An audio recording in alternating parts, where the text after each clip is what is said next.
பிப்ரவரி 2ஆம் தேதி ரிலீஸ் ஆக போற நம்ம சந்தானம் அண்ணா நடிச்சிருக்கிற வடக்குப்பட்டி ராமசாமி இந்த படம் பாத்தீங்கன்னா நம்ம சந்தானம் அண்ணாவுக்கு ஒரு மிகப்பெரிய ரிலீஸா இருக்க போது அப்படின்னு சொல்லி கேட்டீங்கன்னா இந்த வடக்குப்பட்டி ராமசாமி இந்த படம் பாத்தீங்கன்னா வேர்ல்டு வைடா கிட்டத்தட்ட 600க்கும் மேற்பட்ட ஸ்கிரீன்ஸ்ல இந்த வடக்குப்பட்டி ராமசாமி படத்தை ரிலீஸ் பண்ண போறாங்க.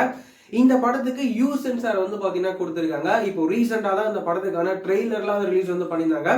இந்த படத்தோட ட்ரெய்லருக்குலாம் ஒரு செம்ம ரெஸ்பான்ஸ் கிடைச்சிருந்தது. நம்ம டைரக்டர் கார்த்திக் யோகி இவரோட டைரக்ஷன்ல நம்ம சந்தானம் அண்ணா நடிச்சிருக்கிற இந்த வடக்குப்பட்டி ராமசாமி படம் எப்படி இருக்க போகுது அப்படின்னு சொல்லி நம்ம வெயிட் பண்ணி பார்க்கலாம். இந்த மாதிரியான ரெகுலரான சினிமா அப்டேட்ஸ்லாம் நீங்க தெரிஞ்சுக்கணும் அப்படின்னு நினைச்சீங்கன்னா இந்த சேனலை மறக்காம சப்ஸ்கிரைப் பண்ணிக்கோங்க. வேற ஏதாவது ஒரு நெகட்டிவ் இருந்தது அப்படின்னா மறக்காம கமெண்ட்ல சொல்லுங்க.